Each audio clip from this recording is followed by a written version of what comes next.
Saya bikin kementerian dulu lin kecil zaken ya gitu-gitulah. Bisa kok gitu-gitu. Kalah kan pemilunya. Menurut saya makin kesini bidang pembangunan itu makin banyak. Kecuali nggak relevan lagi dengan zaman.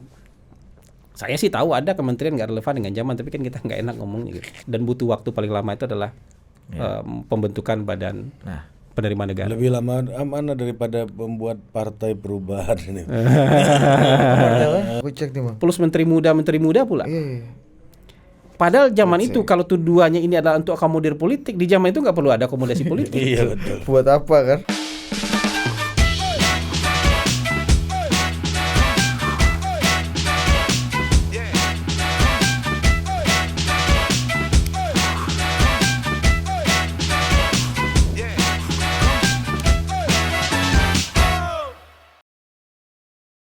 Kita sayang juga sama Bang. Nah, ini Bang, yang juga rame belakangan ini soal makan siang gratis ini loh Bang. Itu udah berubah nama nih. Jadi apa namanya?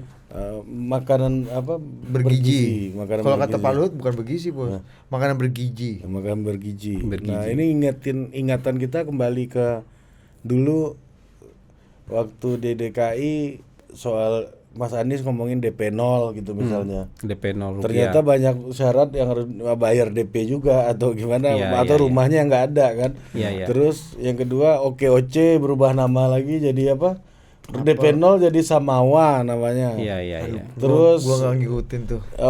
OKOC jadi Jackpreneur.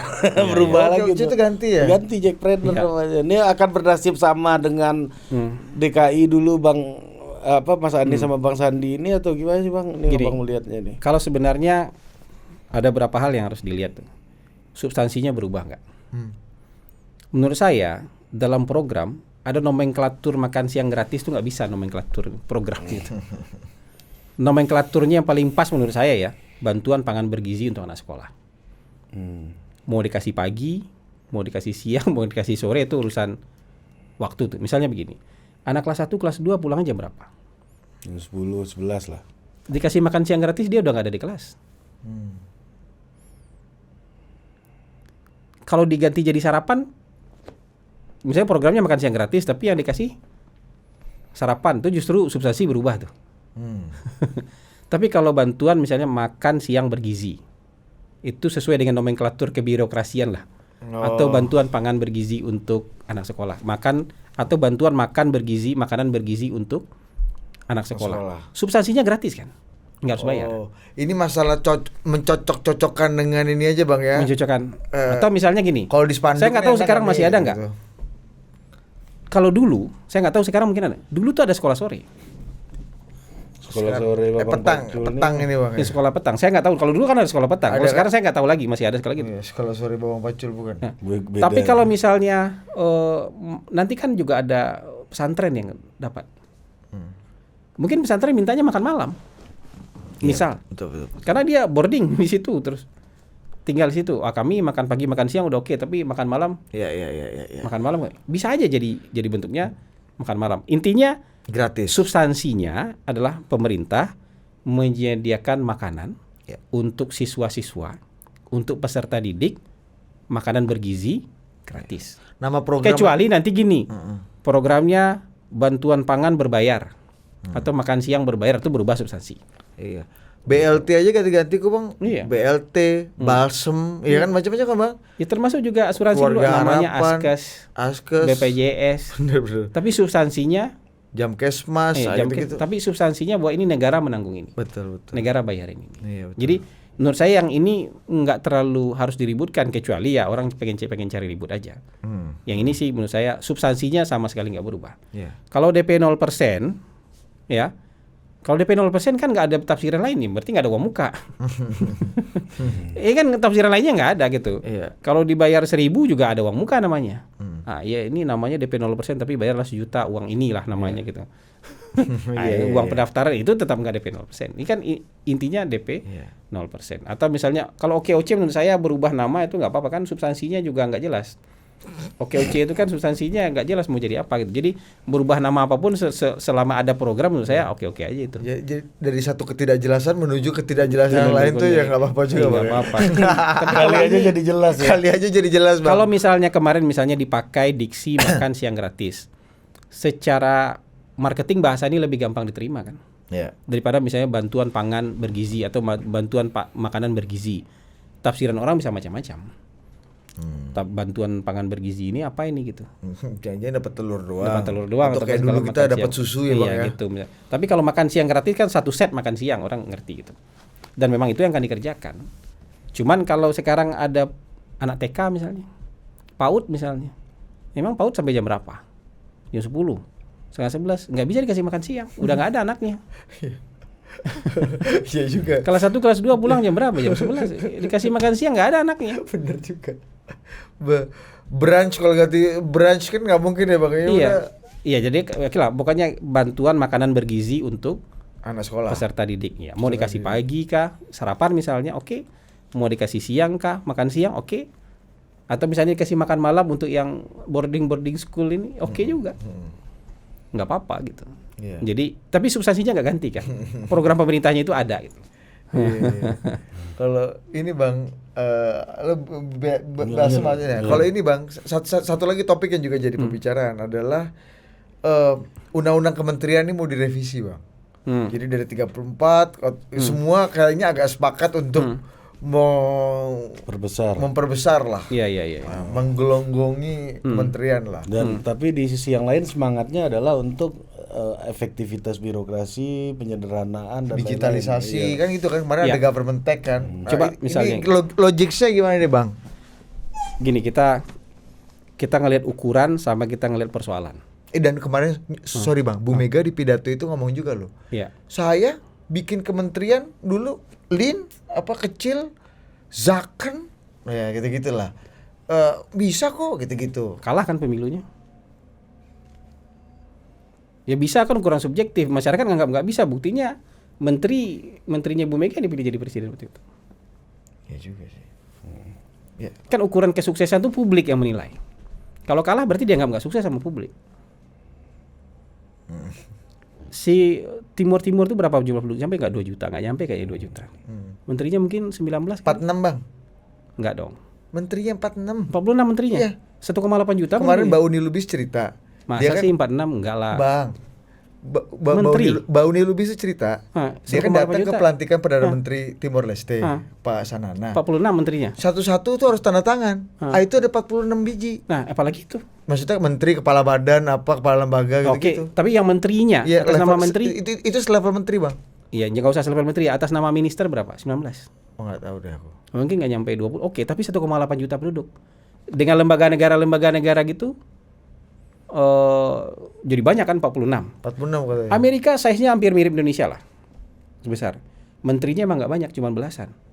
Tapi dia punya agensi besar-besar, otoritasnya kadang-kadang di atas kementerian. NSA, DIA, ya kan? FBI, CIA, ya. Segala macam itu gede-gede. Agensi-agensinya, badan dan agensinya besar-besar, powerful. Banyak juga urusannya. India 1,6 miliar. Ya kan? 58 menterinya. 58, Bang. 58 menterinya. Jadi kita kalau 40 menteri, 45 menteri masuk akal juga. Dengan size ya. Dengan size persoalan, dengan size negara masuk akal. Singapura misalnya belasan, berapa? 16, 17. Enggak tahu saya Singapura, belasan ya. Singapura. Ya wajar lah size-nya 6 juta. Kayak DKI aja kan. Sebesar kayak kepala dinas ini, Bang. Iya, dia punya kepala dinas berapa itu masuk akal aja gitu. Tapi negara sebesar ini menurut saya 40, 45 masuk akal. Nah, coba nanti cek di Undang-Undang Kementerian Negara. Segmentasi pokok-pokok pembangunan itu ada 46. Masalah-masalah pembangunan itu ada 46. Bukan masalah, bidang-bidang pembangunan itu ada 46. Kalau misalnya jumlah kementeriannya misalnya 30-an, itu kan banyak bidang-bidang yang digabung. Misalnya PUPR. Sebenarnya dua hal yang sangat berbeda. Pekerjaan umum dan perumahan rakyat itu dua hal yang sangat berbeda, tapi digabung. Idealnya itu ada kementerian sendiri atau badan sendiri.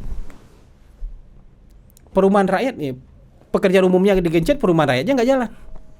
Maksudnya digebut-gebut, bikin jalan tol, bikin apa segala macam, tapi irigasi misalnya bendungan, perumahan rakyatnya jalan nggak? Kemarin itu kita sama Bu Khofifah kan, si Budi nanya, Bu, Kemensos kalau digabung sama perempuan dan anak nih gimana Bu? Ibu kan pernah dua-duanya kata Bu. Iya, satu orang pernah dua jabatan itu ya. Kata Bu Khofifah, jangan, kalau dia gabung ke Mensos nanti prioritasnya ke Mensos, perempuan dan anaknya nggak diurus. Pasti itu. Iya.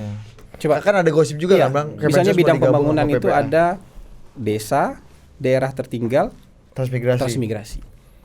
Itu 3 tema yang berbeda. 3 tema yang berbeda.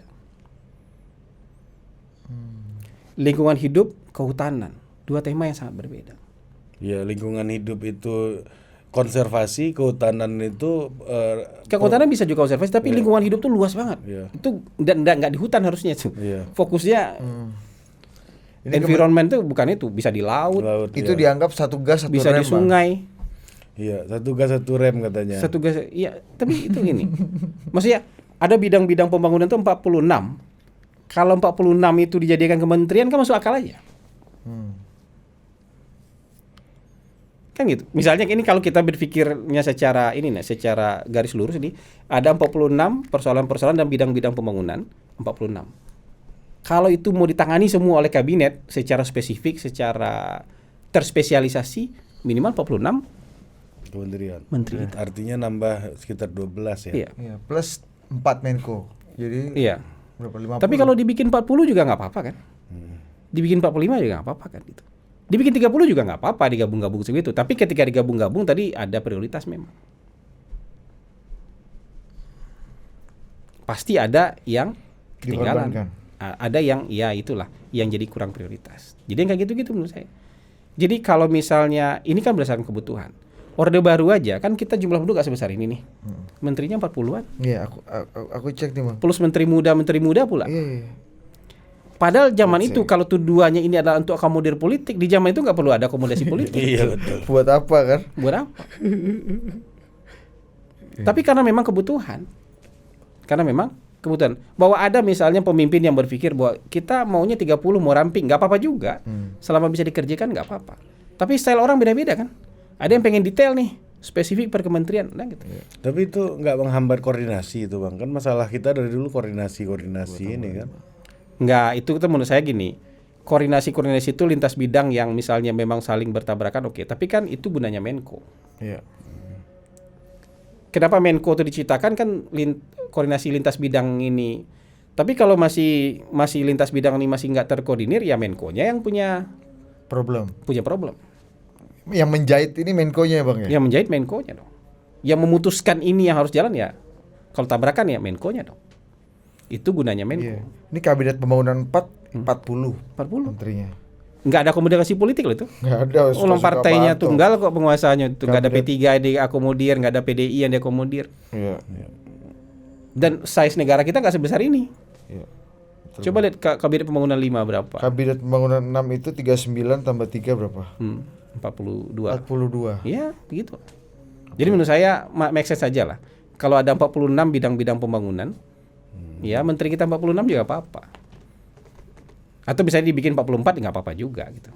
Dibikin 45 juga apa-apa. Jadi ini di luar konteks akomodasi politik menurut saya. Karena akomodasi politik ini untuk apa? Untuk seluruh partai ini ya 20-25 menteri udah cukup kan. Kalau hanya sekedar untuk akomodasi politik. Iya. Udah cukup sisanya gitu. Jadi menurut saya bukan dalam konteks akomodasi politik ini membongkar kabinet karena akomodasi politik, menurut saya enggak. Kebutuhan aja. Jadi sekarang presidennya berpikir saya mau lihat bidang-bidang pembangunan ini mau diurus secara spesifik oleh satu kementerian atau masih ada yang digabung-gabung gitu aja.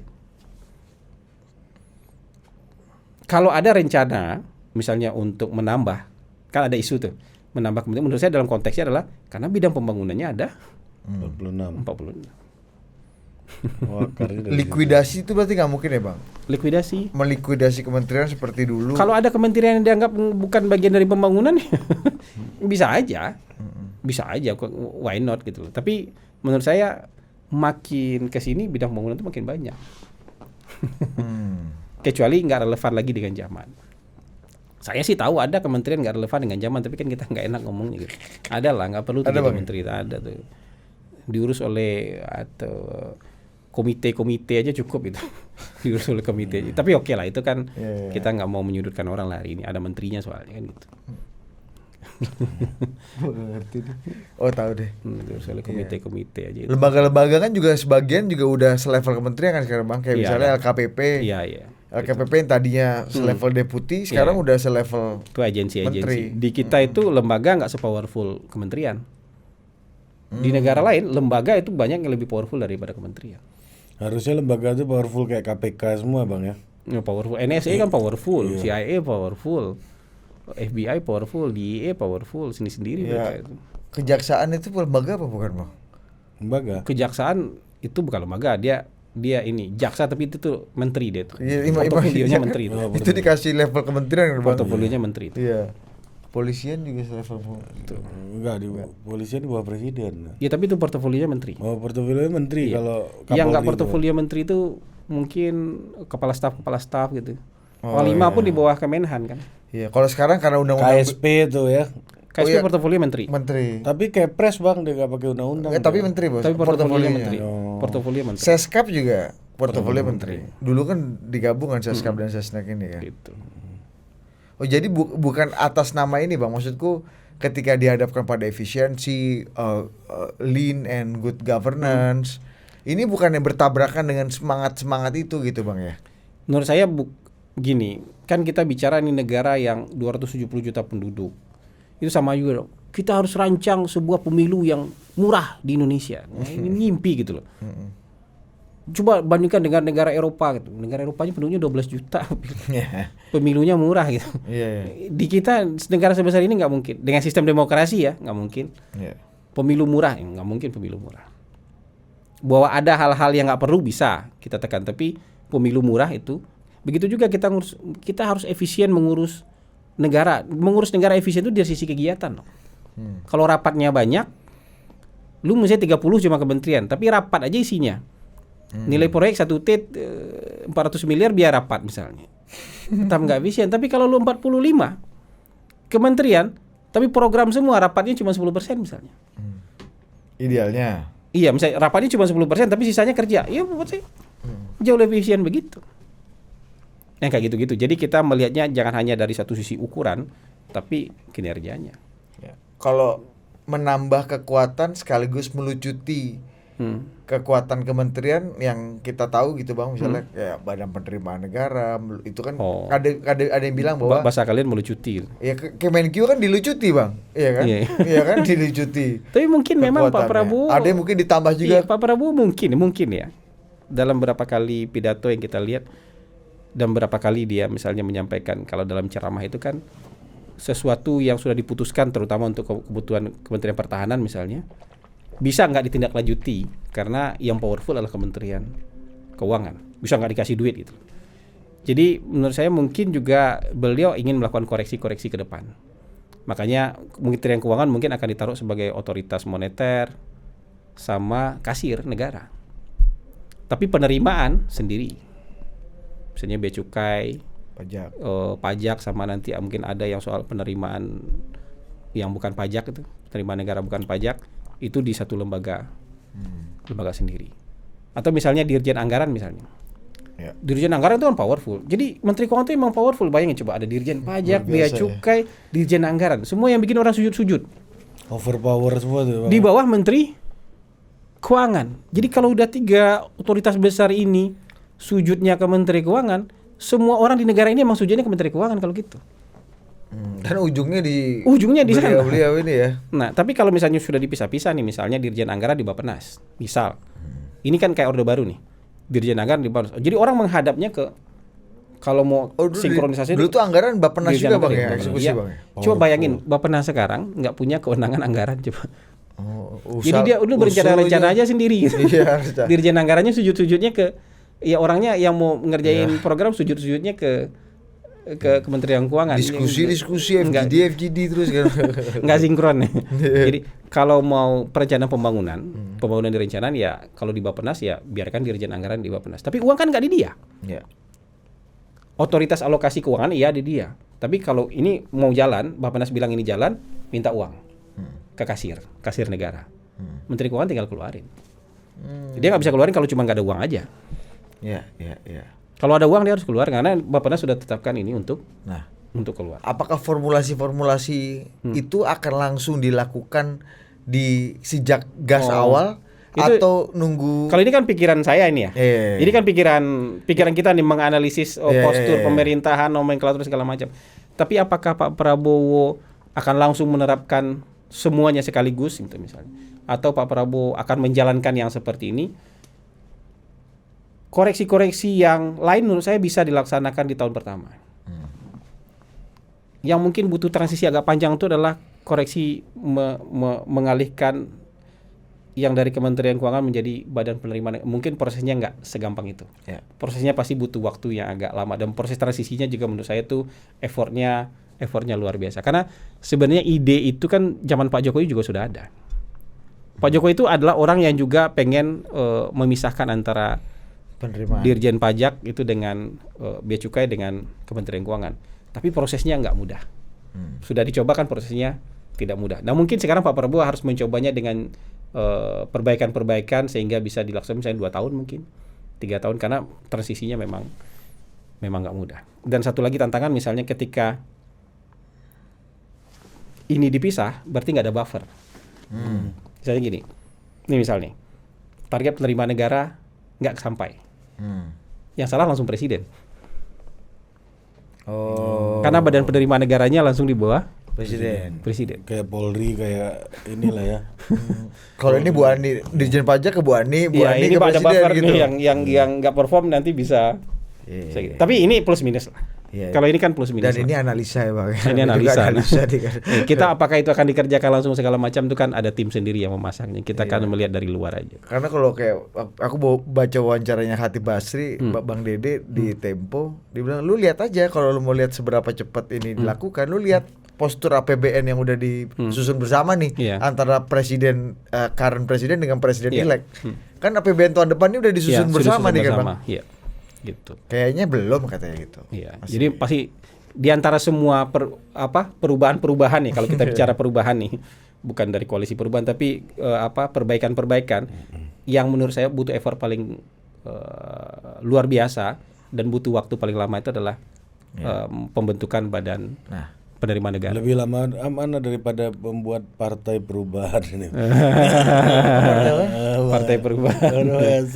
Kalau partai perubahan kan tinggal daftar ke Kemenkumham kan. Iya. Ada partai perubahan. Ada kawan-kawan banget. Ketumnya Anies Baswedan. Iya. Bang, tapi kan dari dulu kan kita terutama sejak era reformasi ya Bang, itu kan kita nggak terlepas dari global punya mau Bang. Kekuatan global dan dengan siapa kita bersama gitu. Pemisahan Bank Indonesia gitu jadi independen kan juga karena tekanan IMF gitu kan Bang. Nah ini ke depan Abang melihatnya Pak Prabowo dalam global pressure ini gimana Bang? Kemarin beritanya misalnya Pak Prabowo udah ketemu Sekjen OECD. Gitulah. Ini kan pasti kan ada butuh juga penyesuaian gitu loh Bang. Iya. Gimana Bang menurut? Kalau menurut saya Pak Prabowo ini sangat mengerti konteks global justru. Maksudnya justru titik keunggulan Pak Prabowo adalah dia sangat mengerti konteks global. Koneksi internasional dia itu rata-rata bukan koneksi yang baru-baru tuh. Koneksi yang dia yang lama-lama itu penentu kebijakan. Hari ini tuh penentu kebijakan di berbagai negara. Yang dia kenal misalnya kenal personal pada segala macam. Konco lawas itu penentu kebijakan. Jadi kalau Mas Anies juga banyak teman-temannya di internasional tapi itu pusat studi. Cendekiawan yang bukan penentu. Sama IO seminar ini bukan penentu kebijakan gitu misalnya. Nah kayak gitu-gitu. Panitia World Economic Forum gitu dia itu. Nah, Chatham House ya. Nah, jadi konteks global misalnya perundingan setengah kamar dengan orang-orang yang penentu kebijakan juga di negara lain itu Pak Prabowo itu kuat di situ. Justru membaca konteks global beliau akan jauh lebih detail, akan jauh lebih mungkin jauh lebih presisi. Menurut saya akan jauh lebih presisi. ada ciri khasnya Pak Prabowo, dan itu ciri khas ini mirip dengan Pak Jokowi. Nasionalismenya luar biasa. Jadi berusaha untuk melindungi kepentingan dalam negeri dari keharusan-keharusan untuk comply dengan aturan-aturan lembaga internasional akhirnya mengikat tangan kita sendiri itu mereka semangat untuk mempertahankan national interest itu pasti sangat tinggi. Agak sama barang ini. Agak sama nih. Tapi kan kita diikat dengan politik luar negeri yang bebas aktif. Terutama dalam konteks pertahanan, keamanan, perang dan segala macam. Kita bisa main ke Cina tapi bisa main ke Jepang. Makanya Pak Prabowo menunjukkan itu begitu dia terpilih begitu dia terpilih menang Pilpres, dia berkunjung ke Cina sebagai presiden elek. Tapi habis dari Cina dia datang ke Jepang. Itu kan kode buat Amerika. Gua nggak cuma ke Cina. Oh, Jepang ini Amerika dianggapnya gitu lah. Gue nggak cuma ke Cina, tapi gue juga ke Jepang. Tapi ini juga sinyal, gue nggak bisa diatur juga. Gue datang pertama ke Cina, gue bersahabat juga dengan Cina. Tapi gue juga mau bersahabat dengan Jepang. Kita tidak mengikuti mau siapapun, tapi kita juga nggak mengelawan orang siapapun. Karena kita mau bersahabat dengan semuanya. Kita mau membangun, kita mau maju. Kita musuhan sama orang, kita nggak bisa maju lah. Ini kayak gitu-gitu. Nah termasuk juga misalnya dengan organisasi-organisasi internasional ini, kalau menurut saya kalau itu organisasi kan punya statutanya masing-masing tuh Bang. Kalau itu kemudian memberatkan Indonesia harus comply dengan berbagai macam regulasi yang akhirnya membunuh ekonomi kita sendiri, saya yakin Pak Prabowo nggak approve tuh. Oh gitu Bang. Saya yakin juga Pak Jokowi nggak approve tuh. Karena semangatnya proteksi ini Bang. Iya. Ya mungkin ada beberapa menteri yang ingin, wah kita buat inilah, ada show terakhir kita lah apa, gabung OECD misalnya. Tapi di OECD itu banyak regulasi-regulasi misalnya ya, yang harus misalnya udah barang jadi boleh masuk di sini bebas misalnya. Nggak ada perlindungan lagi terhadap misalnya orang-orang manufaktur dalam negeri misalnya. Iya kalau kayak gitu kan semangat akhirnya untuk gabung ke sebuah klub kepentingan nasional kita, misalnya kepentingan nasional kita yang terganggu, ya ngapain gabung di klub itu. Tapi kalau masuk ke sebuah klub memperkuat positioning kita, ya nggak apa-apa. Tapi masuk ke sebuah klub buat diinjak-injak orang, buat kita jadi bulan-bulanan, buat jadi dibully orang, ngapain kita gabung di klub itu? Kan gitu pikirannya gitu. Menurut saya dalam konteks itu positioning Pak Jokowi dengan Pak Prabowo sama itu. Mungkin adalah 1-2 menteri yang ingin meninggalkan legasi lah, pamer lah, kita bisa gabung OECD, tapi kan syarat dan ketentuannya nggak bagus buat Indonesia nih. Ya bebasin aja barang jadi masuk, nggak ada batasan-batasan. Nah itu mah kita negara-negara maju itu aja industrinya masih mereka proteksi, masih mereka lindungi. Negara maju yang tiap-tiap teriak pasar bebas itu, pasar bebas dia ngomong ke orang, di dianya sendiri nggak bebas. Apalagi kita ini masih merangkak begini, terus tiba-tiba kita ikut-ikutan juga teriak sama mereka pasar bebas, kita iyain juga ngomong dia. Ya bebas silakan, barang Anda bisa kompetisi dengan barang kita kok. Tewas orang kita. Dia udah bisa lari, kita baru merangkak terus disuruh adu lari 100 meter. Kayaknya Budi nggak setuju ini Bang. Gitu. Dia pro pasar bebas. Dia suka yang bebas-bebas dia. Dia suka yang bebas-bebas. Sementara moodnya Pak Jokowi itu juga itu Bang ya, hilirisasi, stop ekspor nikel gitu-gitu kan tuh. Percuma itu moodnya. Ini moodnya agak beda nih Bang sama liberalisasi ekonomi. Kalau kita bicara misalnya hilirisasi, berarti itu kan harus ada peran negara di situ. Kan nggak simsalabim hilirisasi itu muncul. Kita ini hilirisasi makin ke bawah kan makin ke hilir kan produknya makin jadi itu. Terus tiba-tiba dari dalam proses ini barang asing maju, terus kita bilang ya yang bagus adalah free competition. Biarin aja kompetisi barang kita sama barang luar. Ini baru mulai. Ya itu udah advance, masuk ke sini dengan biaya yang jauh lebih murah dan teknologi yang lebih advance, kita dapat apa? Dapat makasih. Begitu manufaktur kita hancur negara kita. Orang bicara bohong, kita bicara hilirisasi. Ya kan? Ya, terus kan mikirnya kayak gini aja. Oh kita nampung barang dari luar aja lebih gampang. Kalau importir lebih suka ini. Dan importir ini bisa lebih kuat daripada pelaku industri ini. Oh ini pelaku rente ini Bang. Margin depan Bang ini. Cepat kan? Kalau industri itu bangun 2 tahun, mungkin nanti BP 10 tahun. Importir bulan ini modal, bulan depan udah BP. Berarti akan terjadi deindustrialisasi lebih dalam lagi dong Bang. Nah itu bisa likuidasi kementerian tuh kalau gitu. Gabung-gabung kita ke klub-klub yang menyusahkan ini bisa, ini kita tuh Bisa ngurangi kementerian kita satu, nggak usah ada menteri industri kalau gitu. Kan gunanya ada menteri perindustrian itu untuk menumbuh, menjaga, mensupport dan fasilitasi industri tumbuh. Kalau nggak ada lagi yang perlu dijaga ngapain? Iya. Ngapain ada? Iya. Ada kementerian itu. Meskipun kan ini keren bang, klub ekonomi maju ini kan. Karena gini bang, kalau lagi baca-baca bang, kita ini selamat dari global economic crisis 2008. Iya.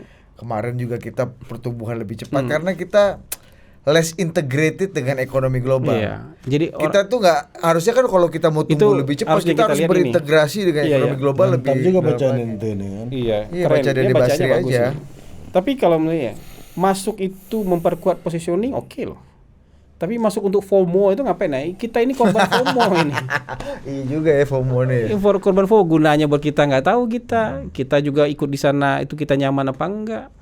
Akan nyusahin kita apa enggak gitu. Diajak ngobrol juga belum tentu. Ngobrol juga belum tentu, anak baru di ospek dulu gitu kan. Iya. Suruh bayarin makan siang 3 kali. Iya, kita FOMO ini namanya gitu. Tapi kalau itu misalnya tuh organisasi, kita support Anda. Jadi Anda kalau gabung, Anda butuh apa? Kita support semuanya. Ah, itu menguatkan. Tapi mana ada hubungan internasional begitu? Tapi kan keren. Gabung sini Dinda, nanti abang tanggung kan. Ada itu jelas, itu nggak apa-apa itu. Iya, tapi agak susah begitu tuh. Di dunia internasional nggak ada. Tapi kan gini, dunia perabang-abangan aja tuh. Ya, itu bicara legacy juga kan. Pak SBY kan melegasikan kita masuk paguyuban G20 ini kan. Iya. Ya kalau Pak Jokowi juga punya legacy yang agak sama kan, apa salahnya bang? Tapi kan juga prosesnya nanti, ini berapa tahun prosesnya kan, kita dimagangin kan lama ini, 2 tahun mungkin 3 tahun magangnya, nggak di zaman Pak Jokowi juga kan? Iya. Ospeknya lama ini, sebelum diterima jadi anggota kan di ospek dulu nih, lama ini. Itu bayat lagi kan? Iya, bayatnya lama ini, prosesnya kan nggak gampang, nggak kejadian bulan depan kan ini gitu. Meskipun diputusin kita gabung apa enggaknya, tanda tangannya Presiden Jokowi. Iya, misalnya kan ada proses ospeknya, nggak sebentar nih proses ospeknya. Ada ospek dulu. Di ospek dulu kita jadi calon anggota ini kan gitu. Ini lebih bisa disebut pada geng motor ospek ini. Ini kayak klub persaudaraan yang di Amerika ini pakai beta dan apa gitu ya. Gitu. Jadi ya enggak. Tapi kecuali kalau itu memperkuat kita apa segala macam oke lah. Kalau cuman kita masuk terus kita dipaksa terima barang orang atas nama free competition. Bahasanya bagus free competition, tapi yang baru merangkak suruh kompetisi sama bisa lari ya nggak free competition namanya. Itu pentingnya kata-kata affirmative action itu di sana. Perlindungan itu kan affirmative action itu perlindungan. Dan yang paling terpukul industri dalam negeri nanti bang. Pelaku industri dalam negeri pasti. Menurut saya ya. Kita gabung sekarang industri dalam negeri yang tewas menurut saya. Jadi Pak Jokowi harus lebih bijaksana dong dalam membubuhkan tanda tangan kita gabung OECD apa enggak gitu-gitu bang ya. Maksudnya ya, termasuk juga diskusi lebih dalam pikirannya beliau terpilih. Pasti inilah solid lah. Kalau untuk soal gini-gini solid lah. Gitu. Ada usulan-usulan ya dia tampung aja, tapi kalau pikiran gini dia solid lah. Yang nggak solid soal apa bang? Apa? Pak Jokowi. Iya. Ya nggak tahu kita, tapi kalau dalam urusan nasionalisme ini solid lah. Saya yakin kalau urusan nasionalisme beliau solid.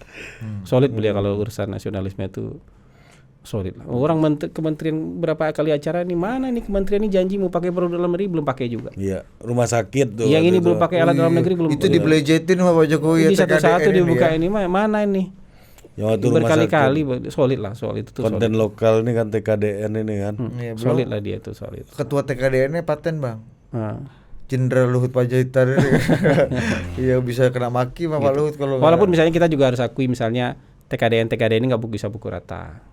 Ada barang memang kita ya 10% TKDN aja udah syukur gitu loh. Maksudnya yang advance atau belum ada ekosistem di sini tuh oke lah. Tapi banyak hal sebenarnya yang kita udah bisa bikin. Orang pameran-pameran teknologi segala macam tuh Indonesia stand robotik, stand AI, stand segala macamnya udah canggih-canggih. Maksudnya kita sanggup juga kayak gitu. Tapi memang harus kita akui aja beberapa ada ekosistemnya belum ada di kita ya nggak bisa kita pakai TKDN. Sekarang kalau drone tuh main 100% TKDN juga bisa kita mengarah ke sana kan? Atau 70% gitu bisa kita mengarah ke sana. Udah jago-jago orang kita. Orang ada yang di ban sama Amerika kan? Di Surabaya orang kita. Karena dia jual drone ke luar negeri, ternyata drone itu nyampainya di Iran. Oh gitu. Di ban dia pengusaha ini. nggak boleh berdagang dengan Amerika. Buatan dalam negeri, Bang. Buatan dalam negeri. Padahal itu dia ngelayanin orang mesen aja kan? Karena dia ngelayanin orang mesen aja sebenarnya. Kan orang bisa aja pakai perantara 3 atau 4. Kita shippingnya shipping biasa aja kan. Kita nggak ngerti yang beli ini Taliban, yang beli ini apa. Kita ujungnya kan dia nggak perlu tahu. Kan yang penting ada yang beli ke dia, mesen ke dia kirim. Terus drone yang dia pesan, nyampe di Iran, di ban dia. Bisnis sama Amerika nggak boleh. Kan nggak mungkin dia tes psikologi dulu orang yang mau beli ini kan. Masa dia ada due diligence sampai segitu kan nggak mungkin. Ini kan nanti Anda mau jual sama siapa ini? Kayak jual senjata di Amerika ini loh. Ada psikotes dulu kan. Ini kan bukan apa namanya nih diplomasi pertahanan juga kan. Diplomasi pertahanan nggak boleh tuh. Nah, ini bisa begitu tuh gitu. Jadi kita tuh bayangin kita ada orang kita yang jual drone ke luar negeri. Perkara itu nyampe di mana kan bukan urusan dia. Tapi ada yang kena ban sama Amerika. Nggak boleh bisnis sama Amerika dia. Nggak boleh jualan dia sama Amerika akhirnya gitu. Kocak. Nah, cari aja berita aja ada itu. Bang, ini lu masih ada pertanyaan nggak? Ini kita tutup ya. Pertanyaan terakhir nih, Bang. Ini kan ide-ide tadi ini kan bagian dari narasi keberlanjutan ini. Ya narasi keberlanjutan bukan semuanya dilanjutkan tapi ada improvement pasti ada improvement pasti kan. Pertanyaannya apa peran Pak Jokowi untuk dapat memperkuat keberlanjutan ini? Perkuatnya gimana? Enggak, Bang Hasan, ya udah nih gua.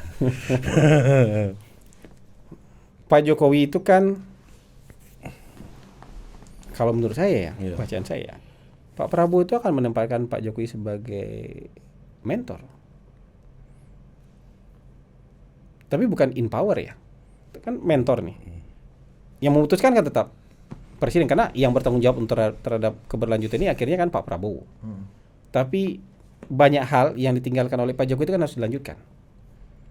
Dan dalam hal itu menurut saya konsultasi, diskusi dengan Pak Jokowi itu nggak mungkin tidak dilakukan. Apalagi juga wakil presidennya sekarang Mas Gibran. Dan Mas Gibran juga tentu berkepentingan bahwa apa-apa yang diletakkan oleh Pak Jokowi yang belum selesai dari Pak Jokowi kan dia juga berkepentingan supaya itu selesai kan?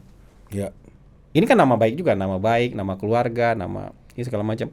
Jadi agak sulit membayangkan Pak Prabowo jalan sendiri, nggak mungkin.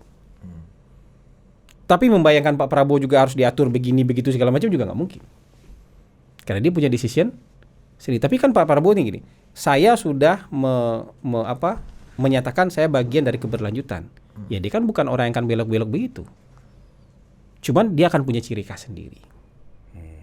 Ya kan? Kalau Pak Jokowi misalnya ngebut di dalam soal infrastruktur, mungkin ya. Mungkin Pak Prabowo nggak sengebut itu dalam soal infrastruktur. Tapi Pak Prabowo concern ngebutnya di soal sumber daya manusia. Bisa jadi begitu kan? Karena itulah keberlanjutan. Iya, tapi pasti bukan reverse policy. Kalau di Amerika tuh reverse policy itu. Begitu ada Obamacare, begitu yang terpilih orang lain dibatalin sama dia Obamacare. Iya, benar-benar. Itu reverse policy, kacau tuh negara lama-lama tuh. Sekian ratus tahun ya, 300 tahun dia bisa bertahan, tapi di sini mungkin udah susah dia bertahan. 10 tahun, 20 tahun lagi susah dia bertahan tuh. Meskipun faktanya Mas Anies juga melanjutkan juga Pak Ahok punya reklamasi, punya apa kan. Iya, tapi ada reverse policy-nya kelihatan loh. Ada taman yang sudah dibangun nggak dibangun lagi, udah nggak dipelihara lagi, dia dibiarin aja busuk, dia bikin taman sendiri.